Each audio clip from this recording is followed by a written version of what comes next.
దండమయా విశ్వంభర దండమయా పుండరీకదళనేత్రహరి దండమయా కరుణానిధి దండమయా నీకు నెప్పుడు దండము కృష్ణ. ఇంతింతై ఎంతైనను అంతా గురువర్యు మహిమ అవునా కాదా. చింతాకున బ్రహ్మాండమునంతయు చూపించు వారి కంజలి నిడుదున్. పద్యమే ధూపము దీపము పద్యమే నైవేద్యమిడుచు వాణిని గొల్తున్. పద్యముతో హారతి నిడి పద్యము నాలో నిలుపగా ప్రార్థింతు మరిన్. సభాధ్యక్షులు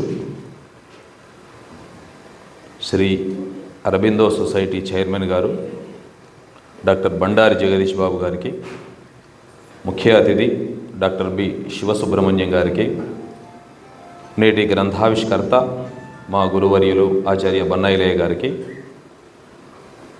నేటి కందవిహారము కృతి స్వీకర్త శ్రీ కోడిహళ్ళి మురళీమోహన్ గారికి, విశిష్ట అతిథి శ్రీ కంది శంకరయ్య గారికి, ఆత్మీయ అతిథి డాక్టర్ పాతూరి రఘురామయ్య గారికి,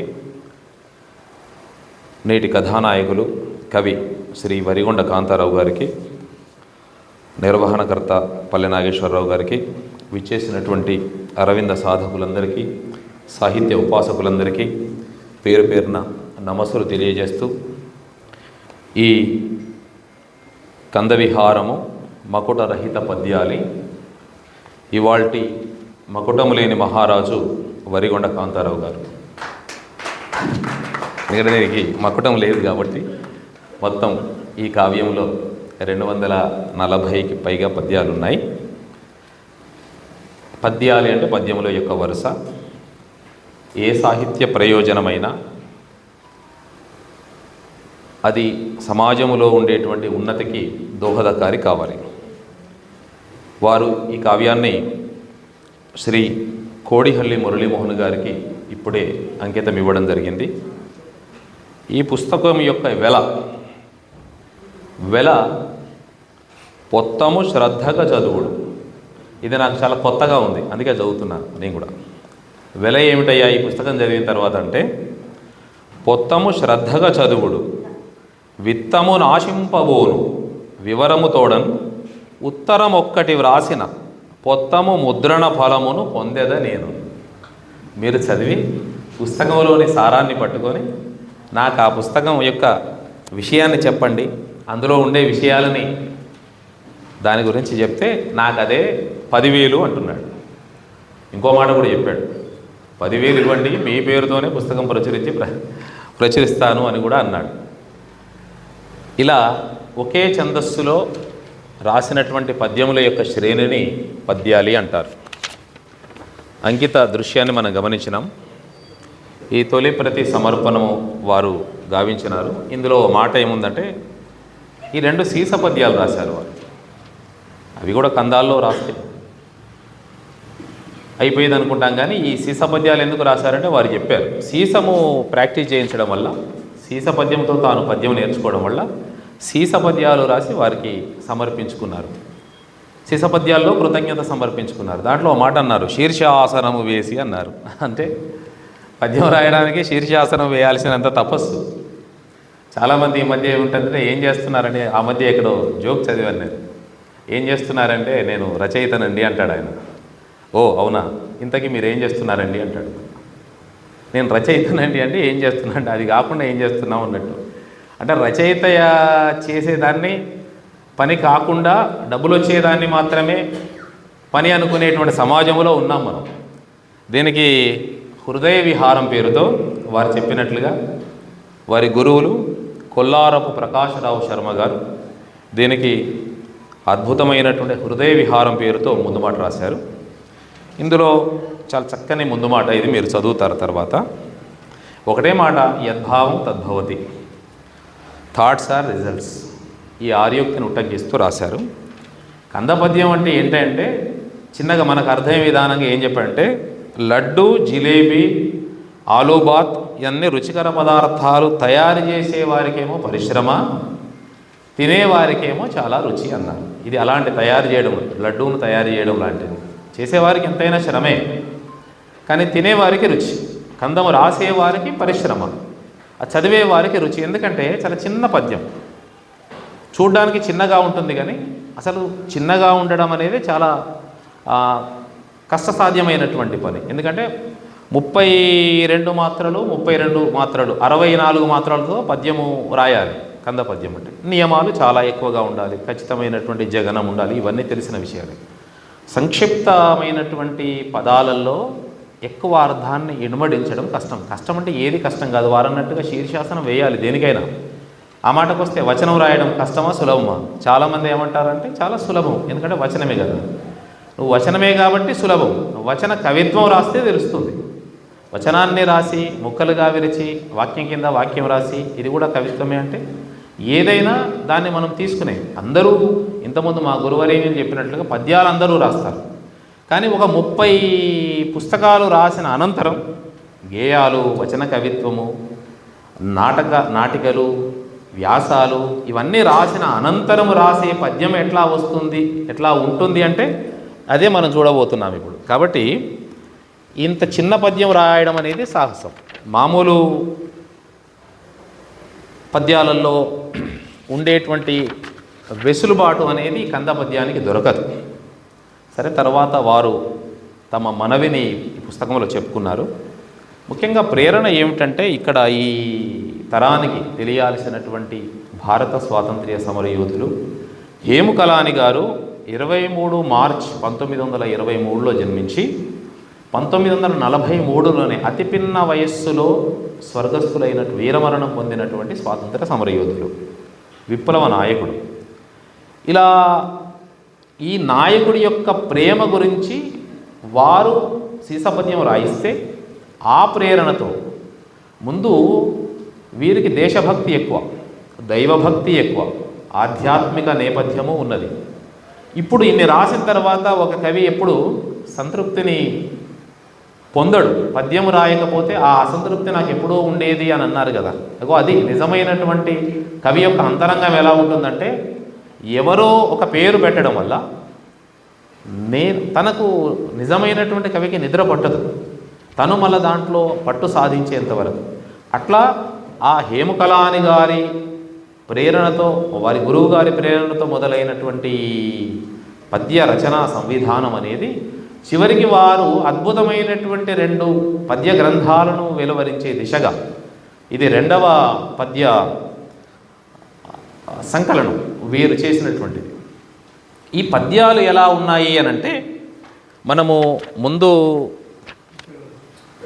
చూద్దాం. దీంట్లో ఈ మనవి రాస్తూ వారు ఒక మాట చెప్పారు. ఇందులో ఒక 4 పాయింట్లు రాశారు, 4 అంశాలు రాశారు. ఏమిటంటే, పద్యాలను చక్కదిద్దుకునే క్రమములో గురువు గారి వద్ద ఈ విషయాలను నేర్చుకున్నాను అంటారు. 30 పుస్తకాలు రాసిన తర్వాత విచిత్రంగా వారి గురువు గారికి, ప్రకాష్ శర్మ గారికి, వీరు 30 పుస్తకాలు రాసున్నారనే విషయం పద్యం మొత్తం నేర్చుకున్న తర్వాత తెలిసింది. ఇప్పటి తరానికి తెలియాల్సినటువంటి విషయం అసలు అధ్యయనం అంటే నేర్పేట ఆయనకు ఈయన అందరి శిష్యులా, ఈయన ఓ మామూలు శిష్యుడు అనుకున్నాడు. కానీ తర్వాత తెలిసింది అంటే అంత వినయం, పూర్తిగా ఎంత పెద్ద వయస్సులో ఉన్నా, ఎంత అనుభవజ్ఞుడైనా ఆ వినయ ప్రకటన అనేది మనం నేర్చుకోవాల్సినటువంటి విషయం. నేను ఎన్ని రాశానండి అని కాదు, నేర్చుకోవాలనుకున్నప్పుడు వినయంగా పూర్తిగా కొత్తవాడి మాదిరిగానే నేర్చుకున్నాడు. కాబట్టి ఇవి నేర్చుకున్నాను అన్నాడు. దాంట్లో వ్యావహారిక భాషా పదాలను పద్యాలలో వాడరాదు అనే విషయాన్ని నేర్చుకున్నాను. ఇట్లా తెలుగు సంధులను పాటించాలి, తర్వాత హ్రస్వాన్ని దీర్ఘాన్ని హ్రస్వంగా మార్చకూడదు, సంస్కృత పదాలకు యథాతథంగా మకార పొల్లుతో రాయదు, ఇవన్నీ నేర్చుకున్నా అన్నాడు. కానీ ఈ మధ్యకాలంలో కొన్ని శతకాలు పూర్తి వ్యావహారిక పదాలతోనే వచ్చినటువంటి శతకాలు కొన్ని వచ్చినాయి. అంటే అది వాళ్ళు ప్రయోగాలుగా తీసుకుంటున్నటువంటి పరిస్థితుల్లో. తర్వాత వారు చెప్పారట, కంద పద్యానికి మాలిక ఉండదు, నేను కూడా చాలా కొత్తగా మొదటిసారిగా చూస్తున్నటువంటి అంశం.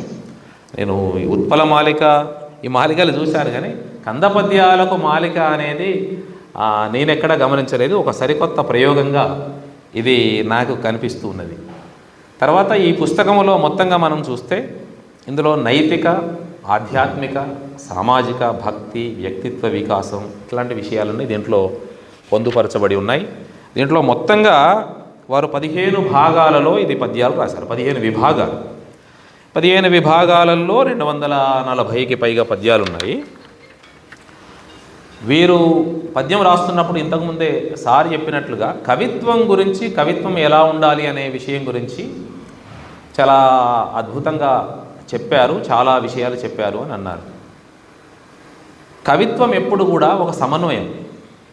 ఏ ఎత్తుగడతో మనం మొదలు పెడతామో చివరికి దాన్ని సమర్థించడము, దానికి మనం మొదలుపెట్టినటువంటి అంశాన్ని చివరి వరకు వచ్చేసరికి ఎక్కడో ఒక చోట సమన్వయం కుదరాలి. కుదిరినప్పుడు కవిత్వం ఫలిస్తుంది. మొదలుపెట్టింది ఒక విషయము, మన అర్థాంతరంగా ముగిసినప్పుడు ఆ కవిత్వం వచన కవిత్వమైనా ఏదైనా, అది భాష కూడా అంతే, శైలి కూడా అంతే. మనం మొదలుపెట్టినప్పుడు ఏ విధమైనటువంటి ఎత్తుగడతో ఉంటుందో అది మధ్యలో చూసుకున్న ప్రమాణం కులమానంగా చివరి వరకు కూడా అలాగే ఉండాలి. అదొక పరిపూర్ణమైనటువంటి, ఒక పరిణితి చెందినటువంటి కవిత్వముగా వస్తుంది. అయితే వీరు ఒక మాట నేను చదువుతుండే క్రమంలో ఒక మాట చదివాను. పద్యము వ్రాయుట కష్టము, గద్యము వ్రాయుట సులభము కనుగొని చెప్పాను, గద్యము మాదిరి సులువుగా పద్యము వ్రాయుట ప్రకాశవరదుడు నేర్పాను అని తన వినయాన్ని ప్రకటించుకున్నాడు. అయితే స్టేట్మెంట్ ఏంటంటే పద్యము వ్రాయుట కష్టము అన్నాడు. అంటే ఇది స్టేట్మెంట్ ఒకటి. పద్య కవులు ఉన్నారు, గద్య కవులు ఉన్నారు. గద్యం కవీనాం నికషం వదంతి. చాలామంది ఏం శ్రేష్టత తెలియజేసేటువంటి వాక్యం ఏంటంటే గద్యం కవీనాం నికష. నికష ఏమిటంటే నువ్వు గద్యంలో పరిపూర్ణత సాధించినప్పుడే, గద్యం రాయగలిగినప్పుడే అది కవికి గీటు రాయి అని చెప్తారు. ఇలా చెప్పాడేమిటి అనుకునేలో వెంటనే మరో పద్యములో కందము వ్రాయగ బోనితి అని చెప్పి తర్వాత వచనము వ్రాయుట కష్టమని మరి ఇంకో పద్యంలో దాన్ని సమన్వయం కుదరదు. అప్పుడు కానీ నాకు సంతృప్తి రాలేదు. అంటే ఒక కవి చెబుతున్నప్పుడు, ఒక స్టేట్మెంట్ ఇస్తున్నప్పుడు ఇది కష్టము, ఇది తేలిక, ఇది సులభము అంటే ఎవరు ఎలా ఎంచుకుంటారు అంటే వారి వారి స్థితిని బట్టి ప్రక్రియను ఎంచుకుంటారు అన్నమాట. తీసుకున్నటువంటి వస్తువును ఎంచుకుంటారు. శైలి కూడా అలాగే ఉంటుంది. ఇంతకుముందు సార్ చెప్పినట్లుగా వీరి శైలి ఎందుకు ఇంత పరిణితి చెందింది అంటే మరి వారి వయస్సు, అనుభవము, వారు ఉన్నటువంటి రంగము. మనకి ఈ పుస్తకం చదివితే అన్నీ ఆ విషయాలే తెలుస్తాయి. చాలా విషయాలు నాకేమనిపించిందంటే చక్కగా పాఠశాల స్థాయిలో పిల్లలకి కొన్ని పద్యాలను తీసుకొచ్చి వారికి నేర్పించవచ్చు, ఆ విషయాలు చెప్పవచ్చు అనిపించింది. నాకు కావాల్సింది కూడా అదే. మనకు సమాజ వికసనం అనేది కూడా అక్కడే కదా జరిగేది. అందముగా వ్రాయు కొరకు కందమునే వ్రాయవలెను కఠినంబైనన్ చందము గొప్పగా వెలుగును డెందములు పొంగురీతి టెక్కెములెగురున్. అందముగా వ్రాయాలంటే కందాన్నే రాయాలి అన్నారు. కందము అందంగా ఉంటుంది, చూడడానికి చూడముచ్చటైనటువంటిది. ఇంకో మాట, కవి ఎప్పుడు రాస్తాడు అంటే రాయకుండా ఉండలేని పరిస్థితుల్లో రాస్తాడు. కేవలం పోటీల కోసం రాసే కవితలు, ప్రోగ్రాముల కోసం రాసే కవితలు కేవలం రాసిన కవిత్వములుగానే ఉంటాయి. సంవేదన లోపల నుంచి రావాలి. రాయకుండా ఉండలేని పరిస్థితి ఉంటే రాయాలి. అప్పుడు కవిత్వానికి, ఎందుకంటే ఈ మధ్యకాలంలో జంధ్యాల గారి జోకులన్నీ కవిత్వం మీదనే వచ్చినాయి. కవి గారు వస్తున్నాడు అంటే పారిపోయే. ఎందుకు వచ్చినాయంటే నువ్వు ఏది రాసినా కవిత్వం అనే పరిస్థితులు వచ్చినాయి. ఎప్పుడు రావాలి కవిత్వం అంటే కాంతారావు గారు చెప్తున్నారు. గలగల పారెడు శబ్దము కలిగెను మదిలోన నాకు కారణమేమో వలవేయగా చూతును కదా మిలమిల ముత్యముల ఓలె మెరిసెను పదముల్. ఒక దృశ్యం భలే భావుకత అనిపించింది నాకు. నా లోపల గలగల చప్పుడుంది, కవి లోపల ఇంకో కవి ఉంటాడు, ఎప్పుడు ఇంకో మనిషి ఉంటాడు. కాంతారావు గారిని ఇప్పుడు చూసిన కాంతారావు గారును పద్యం రాస్తున్నప్పుడు చూసే కాంతారావు గారు వేరుగా ఉంటారు. అది ఎవరికి అర్థం కాదు. ఆ మాటకు వస్తే తనకు కూడా అర్థం కాదు. నేను కూడా కవినే కాబట్టి అప్పటిదాకా ఉన్నటువంటి మనిషినే, ఆ మనుషులు అక్కడ ఉంటారు కానీ మనస్సంత ఎక్కడో తిరుగుతుంటుంది. లోపల ఏదో సంవేదన మొదలవుతుంది. అందరితో పాటే ఉంటాం కానీ, కవి అందరితో పాటే ఉంటాడు కానీ ఆలోచనలు ఎక్కడో ఉంటాయి. ఒక్కోసారి ఇంట్లో వాళ్ళు కూడా ఇప్పటిదాకా బాగానే ఉన్నాడు కదా అనుకుంటారు. అంతే, లోపల ఏదో వచ్చింది, ఒక మెరుపు. దాన్ని ఏదో అక్షరీకరించాలి, దానికి ఏదో సరి అయినటువంటి భావుకాన్ని సమకూర్చాలి. ఇట్లా పదాలు గలగల బయటకు వచ్చినప్పుడు ఏమంటున్నాడంటే వలవేసి చూతును కదా, వలవేసంట, గలగలని శబ్దం వచ్చింది, నాకేమో కారణం తెలియలేదు, వలవేసి చూశాను, అప్పుడు నాకు మిలమిలమని మెరిసే ముత్యాల వంటి పద్యాలు ఎన్నో వచ్చినాయి అన్నాడు. ఇది ఎవరికి అర్థమవుతుంది ఈ పద్యం సారాంశం అంటే? కవులకు మాత్రమే అర్థమవుతుంది. ఇది అనుభవిక వేద్యమైనటువంటి విషయం. అందుకే నాకు సంతృప్తి అనిపించింది. ఇంకో పద్యం, కొంతమంది సమాజంలో ఎలా ఉంటారంటే వారి గురించి చెప్పాడు. పుస్తకాన్ని చదవరు, పుస్తకం గురించి తెలియదు, కానీ ఒక తేలిక భావన. పొత్తము చదవక మున్నే చెత్తిది అని చెప్పుచుంద్రు చిల్లర జనముల్, మొత్తము చదువగ వలయును పొత్తము మూల్యము ఎరుగగా పోడిమి తోడన్. ఏమి చదవడు, దాని మూలాలు తెలియదు, అది ఎందుకు రాశాడో తెలియదు, అర్థం తెలుసుకోరు. కొంతమంది ఉంటారు, ఇక వారి గురించి మనం ఎంత తక్కువ మాట్లాడుకుంటే అంత తక్కువ. చివరికి కవి అంతరంగం పద్యం రాయడానికి ఏమిటో తెలుసుకొని ఒక్క మేలి ముత్యాల వంటి వారు చెప్పిన ముత్యాలు ఏమిటో, వారు తీసుకున్న ముత్యాలు ఏమిటో ఒక 5-6 ముత్యాలు మనం కూడా ఈ కంద విహారములో మనం కూడా విహారం చేసి ఆ ముత్యాలను తీసుకొని ఇంటికి వెళ్తాం మనం. కుదరక పద్యము రాయుట ఎదయంత యొకృంగిపోయే ఏమని చెబుదున్, చదువుల తల్లిని వేడగా వచనము వికసింపగలుగు వాక్యము వచ్చన్. మరి దీనికి ఏమిటి అంటే పరిష్కారం ఏమిటి? సాహిత్యం వెలువరించడానికి అంటే ఏమీ లేదు, సాధన, అమ్మవారి ఉపాసన. వారు ఎంత అదృష్టవంతులంటే ఇక్కడ మాతా అరవిందుల యొక్క కేంద్రంలో, ఒక ఆధ్యాత్మిక కేంద్రంలో ఉండడం వల్ల ఇక్కడికి వచ్చినప్పుడు గమనించండి, ఈ నిశ్శబ్దం, ఈ ప్రశాంతత అనేది చాలా చోట్ల మనకు కనిపించదు. ఎందుకంటే వారు చేసేటువంటి వారి ఆశీస్సులు మనకు ప్రత్యక్షంగా ఉంటాయి. ఇలాంటి వాళ్ళ సాంగత్యం వల్ల ఏం జరుగుతుందంటే మనకు ఎంతో కొంత విభూతి అంటుతుంది. మనకు కూడా సెంటు షాప్కి వెళ్తే సెంట్ అంటినట్టుగా కొంత మనకు కూడా మనం పూసుకోకున్నా కొంతసేపు వాసన వచ్చినట్టు. అందుకే అప్పుడప్పుడు అవకాశం ఉన్న ప్రతిసారి ఇక్కడికి రావాల్సి ఉంటుంది. ఇక్కడ అష్టావధాన కార్యక్రమానికి నేను వచ్చాను సార్, ఇప్పుడు మాత్రం ఇంకా చాలా అద్భుతంగా ఉంది ఈ వేదిక. మరో అద్భుతమైనటువంటి ఈ పుస్తకంలో ఎందుకు రాయాలి, ఎందుకు వారికి ప్రకటించాలి, ఏం చెప్తున్నారంటే చెప్పదలుచుకున్న విషయాన్ని చెప్పినప్పుడు పద్యము రూపంలో, పద్యం అజరామరం, అది 1000 ఏళ్ళైనా ఉంటుంది. ఎందుకంటే కంద పద్యం 945వ క్రీస్తు శకం 945వ శతకంలో జినవల్లభుడు వేయించినటువంటి కందపద్య శాసనం కరీంనగర్ జిల్లా గంగాధర మండలంలో ఉన్నటువంటిది. ఇది నన్నయ్యకు 1000 ఏళ్ల పూర్వమే. అందుకే కందము రాసిన వాడే కవి అని ఎందుకన్నారంటే నన్నయ్య కంటే పూర్వమే 100 సంవత్సరాల క్రితం తెలుగు భాషకి ప్రాచీన హోదా రావడానికి కారణమైనటువంటి శాసనం ఇదే. కాబట్టి తెలుగు భాషకు ప్రాచీన హోదా వచ్చింది. అందుకే ఆ మూలమైనటువంటి కందపద్యాన్ని పట్టుకొని కందపద్యాల్లో రాశారు. తృప్తి. వీరు సీసం రాయొచ్చు, ఆటవెలది, తేటగితి, ఇంతకుముందు తేటగితి రాశారు, ఇంక ఏదైనా రాయొచ్చు. కానీ ఇక కందం రాస్తే తర్వాత ఏమి రాయకపోయినా రాసినా పర్వాలేదు, ఒక మనసు తృప్తి పడుతుందన్నమాట. అందుకే రాశారు. ఏమి రాశాడు, ఏమి మేలి ముత్యాలు అంటే మనకు వాస్తవానికి పద్యాలు సుమతి శతకకారుడు చెప్పాడు, వేమని చెప్పాడు, వీరబ్రహ్మని చెప్పారు, చాలామంది చెప్పారు. కానీ అప్పుడప్పుడు అక్కడక్కడ ఆయా సామాజిక పరిస్థితులకు అనుకూలంగా చెప్పేవాళ్ళు కూడా రావాలి ఇలాగా. అప్పుడు చెప్పారు కదంటే అప్పటి విషయాన్ని ఇప్పుడు వీరు ఆకళింపు చేసుకుని దానికి వీరి కవి యొక్క అనుభవాన్ని జోడించి తిరిగి చెబుతూ ఉన్నప్పుడు ఎంత అందంగా వస్తుందో చూడండి. వర్క్ ఈజ్ వర్షిప్ అనే మాటని ఎంత అద్భుతంగా ఈ పద్యంలో చెబుతున్నాడు చూడండి. పనియే దైవము చూడగా పనిచేయుట కర్మయోగ పరిపూర్ణతయౌ, పనియే గద సృష్టిలయము పనిగద నొరవడి స్థితికిని పరమేశునకు.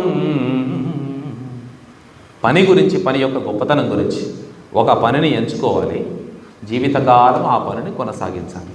ఎంచుకున్న పని ఆలస్యమైనా పర్వాలేదు, మనిషి యొక్క జీవితం అంతా దీంట్లోనే ఉంటుంది. మీరేమిటండి అంటారంటే నువ్వేం పని చేస్తావని అర్థం. నువ్వు ఏ పని చేస్తున్నావు అనే దాన్ని బట్టి ఇక ఆ పని యొక్క ఈ జీవన విధానం అనేది వెళ్తూ ఉంటుంది. రెండవ మెట్టు ఆ పనిని ఎంత బాగా చేస్తున్నావు అనే దాన్ని బట్టి మన ఆ జీవితం అనేది ఆధారపడి ఉంటుంది. అంటే మన భగవంతుడికి దగ్గర అయ్యే విధానం ఆధారపడి ఉంటుంది. వర్క్ ఈజ్ వర్షిప్, పనియే దైవత్వం అంటే ఒక పనిని ఎంచుకోవాలి, అదే కర్మయోగము. కర్మయోగ సిద్ధాంతంలో చెప్పింది కర్మణ్యే వాధికరిస్తే పని చేయండి, పని చేయండి, పని చేయండి. అంతేగాని పని చేయకుండా కబుర్లు చెప్పడం అనేది సమాజానికి మంచిది కాదు. ఎవరైనా ఏదో ఒక పనిలో ఉండాలి. చిన్న సీక్రెట్ అంతే, ఒక్క మనిషి ప్రతి వారు ఎవరైనా ఒక పనిని ఎంచుకొని అదే పనిని నిబద్ధతతో, లేకుంటే ప్రసాద్ సార్ 200 పుస్తకాలు ఎట్లా రాస్తారు? 200 పుస్తకాలంటే అసలు తలుచుకుంటే వారికి ఎంత సమయం కుదిరింది. మా రఘురామయ్య సార్ అసలు 120 శతకాలలోని ఆంతర్యాన్ని ఎట్లా పట్టుకుంటారు? 120 ఛందస్సులలోని ఆంతర్యాన్ని ఎట్లా పట్టుకుంటారు? ఏమిటి సాధన? అది మామూలు విషయం. అది అంటే ఒక జీవితకాలం దానికోసం వెచ్చించడం అన్నమాట.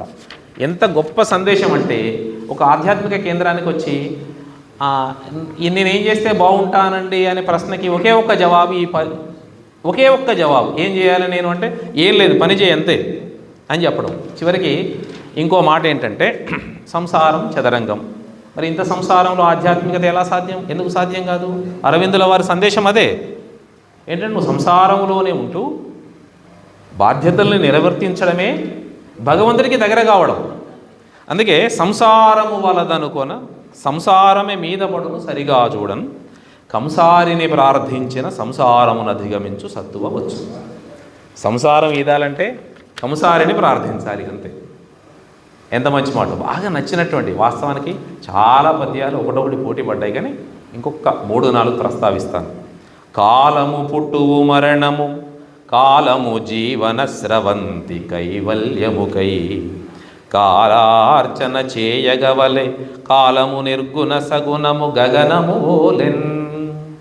ఇక్కడ వీరి శైలిలో కూడా నేను గమనించింది ఏంటంటే, ఒక పదం వచ్చినప్పుడు కాలము అనే పదం వస్తే పద్యం పూర్తయ్యేంత వరకు వీలైనన్ని సార్లు కాలాన్ని ప్రయోగించే ప్రయోగం చేస్తాడు. ఒక చాంచల్యము అనే మాట వచ్చిందనుకోండి, పద్యం పూర్తయ్యేంత వరకు కూడా చాంచల్యము, చంచల స్థితి, చంచలత్వము ఇలాంటివి వస్తూ ఉంటాయి. ఇలా రావడం వల్ల పోతన సురలోక సముద్ధరణము, నిరత శ్రీకరుణము, అఖిల నిగమాంతాలంకరణము, భవ సంహరణము, పోతన శైలి ఇది. రమ్మా మానవకోత్తమ లెమ్మా నీ వాంఛితంబులేదనకిత్తున్, తెమ్మ అడుగుల నిటురా నిమ్మ కడుగంగ వలయు ఏటికి రమ్మా లెమ్మా తెమ్మ. ఇలాంటి పదప్రయోగం జరిగినప్పుడు పాఠకుడికి విసుగు పుట్టదు. భలే ఉంది. అంటే అదృష్టం ఏమంటే, వారి కృషి ఏమంటే, చాలా పుస్తకాలు రాశారు, వారు కవి కాబట్టి పద సంపద వారిలో మెండు. ఇంత తొందర అనతి కాలంలో 2017లోనే వారు ఎవరు ప్రకాశరావు శర్మ గారు 2017లో సంస్థాపిస్తే, వీరు 2022లో బహుశా వారి దగ్గర శిష్యరికం మొదలుపెట్టారు. ఇంత అనతి కాలంలోనే 2 పద్య గ్రంథాలని వెలువరించారు అనంటే సాధన.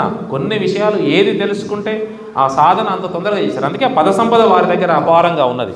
అంటే పుస్తకాలు బాగా చదవడం వల్ల వచ్చేటువంటిది. తర్వాత చాలా సెటైర్లు ఇస్తారు. కుజనులు పీఠమునెక్కిన సుజనులదే దోషమగును శోధన చేయను, అజములు చివురులు మేయగా యజమానికి శిక్షపడును ఎదుకుల తెలక. మేకలు అడవిలో ఆకులు మేస్తే ఆ మేకలు కాసేవాడికి దెబ్బలు పడినట్టుగా మనం కూడా ఇటీవలనే మొన్ననే ఎలక్షన్లు అయిపోయినాయి కాబట్టి నాయకులను ఎంచుకునేటప్పుడే సరైన వాళ్ళని ఎంచుకోకపోతే ప్రజలే శిక్షార్హులు అవుతారు అన్నారు. అంటే సారి చెప్పినట్లుగా ప్రాంతీయ భావన, దేశభక్తి వీరిలో ఎక్కువ. ఇంకొక చాలా అద్భుతమైనటువంటి ఈ కాలపు సమాజానికి అవసరమైనటువంటి పద్యం నాకేమనిపించిందంటే, చతురోక్తులు గిట్ట విపుడు చతురాస్యుని మీదయాన జగతియ మారెన్, గతమున హాస్యము పండెను గతమైనది తెలుగు బ్రతుకు కాంతులు మాయన్. చతురోక్తులు గిట్ట విపుడు చతురాస్యుని మీద ఆన జగతియ మారెను, గతమున హాస్యము పండెను గతమైనది తెలుగు బ్రతుకు కాంతులు మాయన్. అంటే చతురోక్తులు అంటే హాస్యోక్తులు ఇప్పటి సమాజం లేవు. ఎక్కడ చూసినా కూడా విపరీతమైనటువంటి గాంభీర్యం ఉన్నది. అసలు తెలుగువాడు అంటే తెలుగు చమత్కారాలకు, చలోక్తులకు, తెలుగు మాటలకు, ఇలాంటి మన అవధాన కార్యక్రమాలకు, హాస్యావధానాలకు తెలుగువాడు పెట్టింది పేరు.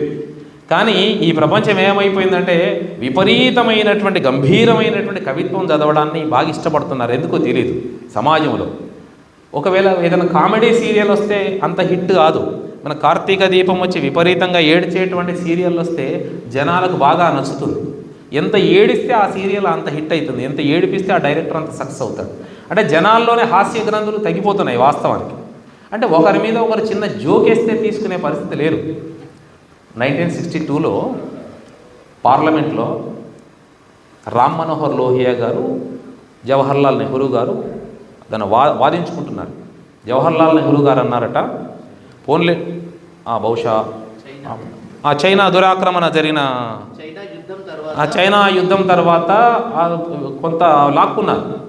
పోన్లేండి, అది చాలా వేల చదరపు మైళ్ళ దూరం పోతే ఈయనన్నాడు అది మంచు నేలండి, దాని మీద గడ్డి కూడా మొలవదు, గడ్డిపోస కూడా మొలవదు, వదిలేయండి ఆ టాపిక్ అన్నాడట. ఈయనన్నాడు నెహ్రూ గారికి బట్టతల, అన్యదా భావించదు ఎవరు, మీ నెత్తి మీద కూడా మా వెంట్రుకలు మొలవే కదా, నెత్తిని కాదనుకుంటామా అని ఆయన అన్నట్ట.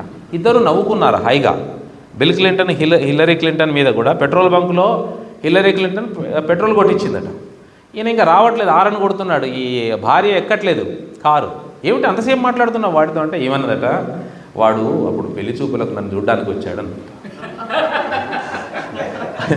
అయితే ఇప్పుడెందుకు అంతసేపు మాట్లాడుతున్నామంటే మరి వాడి పరిస్థితి ఏమిటో తెలుసుకుందాం, పెళ్ళి అయిందా, పిల్లలు ఎంతమంది అడుగుతున్నానండి అని అన్నదట. అని అప్పుడు ఈయన అన్నాడు, కోపం వచ్చింది నాకు బిల్ క్లింటన్, అయితే మాత్రం అంతసేపు ఉంటావా అని కోపం వచ్చి అన్నాడు ఈయన, చూసినావా నీ బతికి ఇప్పుడు పెట్రోల్ కొట్టించేవాడి భార్య వైదువు, నన్ను చేసుకున్నావు కాబట్టి అమెరికా ప్రథమ మహిళ అయ్యావు అని ఈయన అన్నాడు. అప్పుడు ఆమెన్నది, అట్లా కాదు, అది తప్పు, నేను కనుక వాడిని చేసుకుంటే ఇప్పుడు నువ్వు ఆ ప్లేస్లో ఉండేవాడివి, పెట్రోల్ కొట్టించేవాడివి, వాడు అమెరికాకు ప్రెసిడెంట్ అయ్యేవాడు అన్నదట. ఎందుకంటే నా జాతకంలో పురోహితులు ఏం చెప్పారంటే, నా జాతకంలో నిన్ను ఎవడు చేసుకుంటాడో వాడు ప్రెసిడెంట్ అవుతాడని ఉంది. ఎంత సరదాగా నవ్వుకుంటాము, ఏమైపోయింది, ఎక్కడున్నాము, పరస్పరం ఒకరి ఏదైనా ఒక మాట అంటే గంభీరంగా తీసుకునే పరిస్థితులు సమాజంలో లేవు కదా. ఎప్పుడైనా ఒకటే సూత్రం అండి జీవితంలో, చిన్న జీవితం, సరదాగా మనం ఏ పని చేసినా ఆడుతూ పాడుతూ పని చేయడమో, సరదాగా ఉండడం, ఓ చిన్న జోక్ వేయడమో, చిన్న జోక్ వేయించుకోవడమో లేనప్పుడు ఇంకెందుకండి ఆ గాంభీర్యం. మేము కూడా పనిచేస్తుండే పొద్దున్న సాయంకాలం వరకు అందరితోనే చాలా క్యాలిక్యులేటెడ్గా మాట్లాడాల్సి ఉంటుంది అనమాట. మంచి జోక్ వస్తుంది, నాలాంటి అయితే ఇక్కడ దాకా వస్తుంది, ఇక వచ్చి ఆగిపోతాయి. అమ్మా ఇది ఎక్కడున్నాను, ఎవరితో ఉన్నాను, దాని సరదాగానే మనం అరే ఈ సందర్భంలో ఇంత మంచి ప్రయోగం చేయవచ్చు కదా అనిపిస్తుంటుంది. కానీ చేయలేని పరిస్థితులు వచ్చినాయి. చిన్నపిల్లల్ని కూడా ఓ మాట అనలేని పరిస్థితిలో ఉన్నటువంటి నేపథ్యంలో ఇంత అద్భుతమైనటువంటి ఈ పద్యం చూసిన తర్వాత చాలా నాకు కూడా భలే గుర్తుకొచ్చినాయి. ఇట్లాగే కటమంచి రామలింగారెడ్డి గారు మాట్లాడుతున్నారట, రాత్రిపూట కరెంటు పోయింది. పర్లేదు మాట్లాడండి, సభాధ్యక్షులు అన్నారు, పర్లేదు మాట్లాడండి ఏముంది అన్నారు. కరెంట్ ఎప్పుడు వస్తుందో ఆయన అన్నట్ట, ఈ చీకట్లో మాట్లాడడం నాకు అలవాట్లేదండి, బ్రహ్మచారిని కదా అన్నట్ట.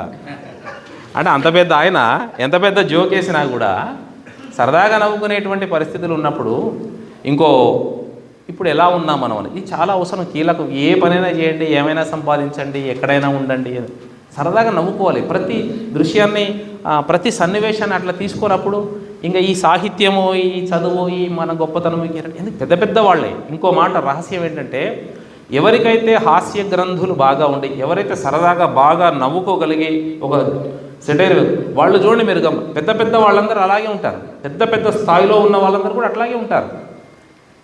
వాడి స్థాయి పెరుగుతూ ఉంటుందన్నమాట. అందుకే వారి లోపల అంత ఆ చమత్కారం లేనప్పుడు ఇది రాయరు. కాబట్టి వారు ఎంత చక్కగా చమత్కారం చేస్తారో, చలోక్తులు విసురుతారో నేను అర్థం చేసుకోవాలని. ఇంకోటి న్యాయస్థానాల మీద ఒక మంచి సెటైర్ లాంటి పద్యం బాగా నచ్చింది నాకు.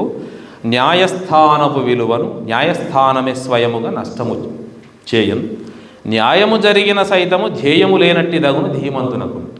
న్యాయస్థానాల మీద వారొక సెటైరే వేశారు. అది వారి నిర్ణయాలు వారికే కొన్నిసార్లు అర్థం కావాలన్నట్టుగా. వాస్తవానికి కొన్ని తీర్పులు చూస్తే న్యాయస్థానాలు ఇచ్చేటువంటి ఆశ్చర్యంగా ఉంటుంది. తమిళనాడు కోర్టు ఒక తీర్పు ఇస్తుంది, మహారాష్ట్ర కోర్టు మరో తీర్పు ఇస్తుంది, సుప్రీంకోర్టు జడ్జి ఇంకోటి. ఈ మధ్యకాలంలో మా ఉపాధ్యాయులందరూ టెట్ కోసం పరిగెడుతున్నారు. ఇంకొక 5 ఏళ్ళు అయితే రిటైర్ అయిపోతాడని, టెట్ రాయాలి లేకపోతే నా ఉద్యోగం ఊడుతుందట అని పోతారు. చాలామంది అంటే ఏమి ఇస్తారు, సహజీవనం మంచిదని ఒకరు అంటారు, సహజీవనం మంచిది కాదని ఒకరు అంటారు, ఏది ఏమైనా ఎవరైనా ఏదైనా చేయవచ్చని ఒకరు అంటారు. ఏందో నాకు అర్థం కాని విషయాలు చాలా వరకు. నాకు కూడా మనసుకు దగ్గరైనటువంటి భావ వ్యక్తీకరణలు వారిలో కనిపించినందుకు నేనే సంతోషిస్తున్నాను. నన్ను చూసి నేనే మర్చిపోయాను. భలే నాకు ఈ పుస్తకం గురించి మాట్లాడే అవకాశం దొరికినందుకు చాలా సంతోషంగా అనిపించింది. వారికి కృతజ్ఞత తెలియజేస్తున్నాను. చివరి ఒక మాట చెప్తాను. జలములు వలయును బ్రతుకగా కలము వలయు కవిత వ్రాయ కానలనైనం హలము వలయు కృషి చేయగా చలనము కావలె మనిషికి జయమును పొందను. చూడండి, ఇంతకుముందు పద ఆడంబరం పద సంపద ఎలా ఉంది? జలము, కలము, హలము, చలనము. చివరి వాక్యం గమనించండి. ఇందులో ఉండే చాలా వాక్యాలు 4వ పాదము ఒక సూక్తుల మాదిరిగా ఉన్నాయి. చలనము కావలె మనిషికి జయమును పొందను. సింపుల్. మనిషి విజయవంతం కావాలి అని అంటే చలనం కావాలి, చైతన్యం కావాలి అతడికి. చలనం లేనివాడు ఏం విజయం సాధిస్తాడు? ఇంకా చాలా నాకు చెప్పాలనుంది. సమయభావం వల్ల నేను 1-2 విషయాలను మాత్రమే ప్రస్తావించి ముగించే ప్రయత్నం చేస్తాను. అందుకే కాస్త వేగంగా ముందుకెళ్ళిపోతున్నాను. ఇంకో మాట, కవి కుటుంబాలలో సాధారణంగా ఇంట్లో ఉండేటువంటి సమస్య అని కాదు కానీ సాధారణంగా ఉండేటువంటి సన్నివేశం. మగనికి కవనమే లోకం, తగు కారణమేమి లేదు దైవం బనియన్, తగదిది అని పెండ్లామన వగపేలను దైవముండ పతియును బలికెన్.